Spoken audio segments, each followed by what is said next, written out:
নমস্কার বন্ধুরা।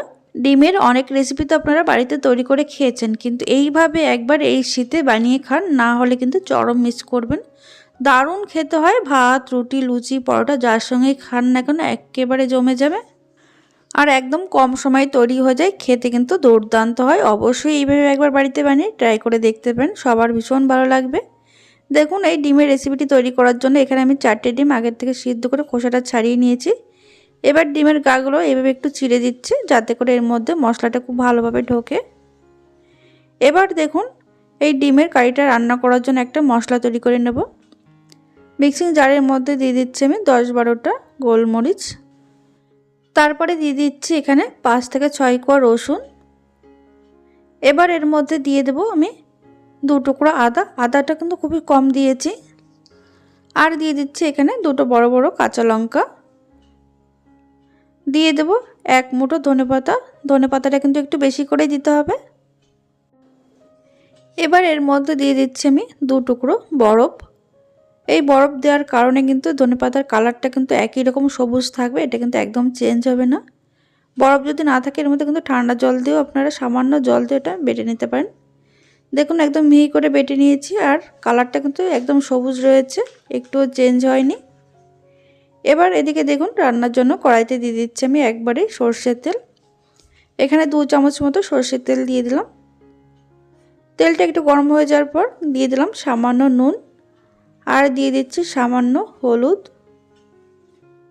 তবে গ্যাসের আঁচ একদম লোতে রাখতে হবে, লোতে রেখেই কিন্তু দিয়ে দিয়েছি আমি নুন আর হলুদটা। তারপরে সিদ্ধ করে রাখা ডিমটা দিয়ে দিতে হবে। এবার লো টু মিডিয়াম আছে ডিমগুলো কিন্তু ভেজে নিচ্ছি আমি। ডিমগুলো ভাজার সময় যদি তেলের মধ্যে নুন আর হলুদটা দেওয়া হয়, তাহলে কিন্তু ডিমের কালারটা কিন্তু খুব সুন্দর হয়, আর ভাজাটাও বেশ ভালো হয়। দেখুন, ডিমগুলো ভাজা হয়ে গেছে, এবার আমি তেল থেকে তুলে নিচ্ছি।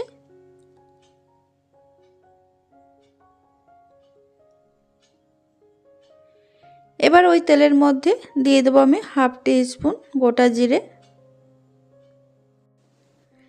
ফোড়নটা হালকা একটু নাড়াচাড়া করে দেওয়ার পর এবার এর মধ্যে দিয়ে দিচ্ছি আমি একটা গ্রেট করা পেঁয়াজ। এখানে একটা মিডিয়াম সাইজের পেঁয়াজ এইভাবে গ্রেট করে নিয়েছি।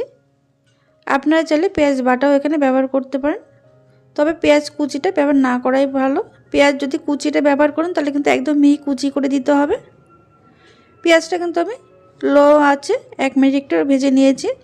পেঁয়াজের কালারটা একটু চেঞ্জ হওয়ার পর এই যে বেটে রাখা মশলাটা কিন্তু দিয়ে দিতে হবে। এবার গ্যাসের আঁচ লো টু মিডিয়ামে রেখে কিন্তু মশলাটা কষিয়ে নেব, যতক্ষণ না এই আদা রসুনের কাঁচা গন্ধটা চলে যাচ্ছে ততক্ষণ পর্যন্ত।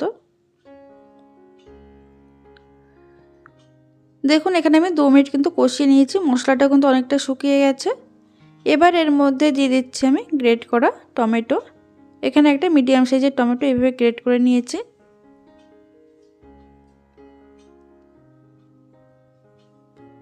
দেখুন, কিছুক্ষণ নাড়াচাড়া করে নেওয়ার পর এর মধ্যে দিয়ে দিচ্ছি আমি 1/2 টিস্পুন জিরের গুঁড়ো, আর কালারের জন্য দিয়ে দিলাম 1/2 টিস্পুন মতো কাশ্মীর লাল লঙ্কার গুঁড়ো। তারপরে দিয়ে দিলাম 1/2 চা চামচের থেকে একটু কম হলুদ, দিয়ে দিলাম স্বাদ মতো নুন। এবার টেস্টটাকে ব্যালেন্স করার জন্য দিয়ে দিলাম সামান্য চিনি।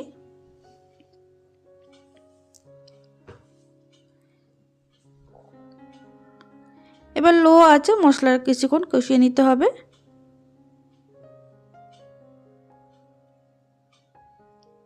মশলা কিছুক্ষণ কষিয়ে নেওয়ার পর মশলা থেকে যখন তেল ছেড়ে দেবে তখন এর মধ্যে দিয়ে দিতে হবে মটরশুঁটি। এখানে আমি 1 মুঠো মটরশুঁটি দিয়ে হালকা করে একটু কষিয়ে নিচ্ছি 30 থেকে 40 সেকেন্ড মতো। কষিয়ে নেওয়ার পর এবার এর মধ্যে আমি দিয়ে দিচ্ছি ভেজে রাখা ডিম। ডিম দিয়ে মশলার সঙ্গে কিন্তু 30 থেকে 40 সেকেন্ড আমি কষিয়ে নেব। মশলা কিন্তু একদম শুকনো শুকনো হয়ে গেছে, আর খুব সুন্দর কষানো হয়ে গেছে। এবার এর মধ্যে মিক্সির জার ধুয়ে আমি দিয়ে দিলাম 1 কাপ মতো জল। জল দিয়ে খুব ভালো করে মিশিয়ে নেওয়ার পর গ্যাসের আঁচ মিডিয়ামে রেখেছি। মিডিয়ামে রেখে কিন্তু এভাবে ঝোলটা ফুটতে দেবো। 30 থেকে 40 সেকেন্ড একটু ফুটে ওঠার পর ঢাকা চাপা দিয়ে লো টু মিডিয়াম আছে কিন্তু এটা 3 থেকে 4 মিনিট আমি রান্না করে নিচ্ছি।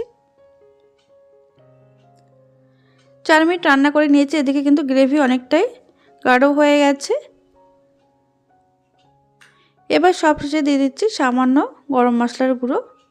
গরম মশলার গুঁড়ো দিয়ে খুব ভালো করে মিশিয়ে নিলে কিন্তু একদম রেডি হয়ে যাবে। এটা গরম গরম ভাত হোক বা রুটি, লুচি, পরোটা যার সঙ্গেই খান না কেন অসাধারণ খেতে হয়, একদম মুখে লেগে থাকবে এই স্বাদটা। তাহলে বন্ধুরা, আজকের এই ডিমের রেসিপি যদি ভালো লেগে থাকে তাহলে লাইক, কমেন্ট, শেয়ার করতে ভুলবেন না। আর চ্যানেলটিকে সাবস্ক্রাইব করে পাশে থাকবেন। আর আপনারা প্রচুর শেয়ার করে দেবেন।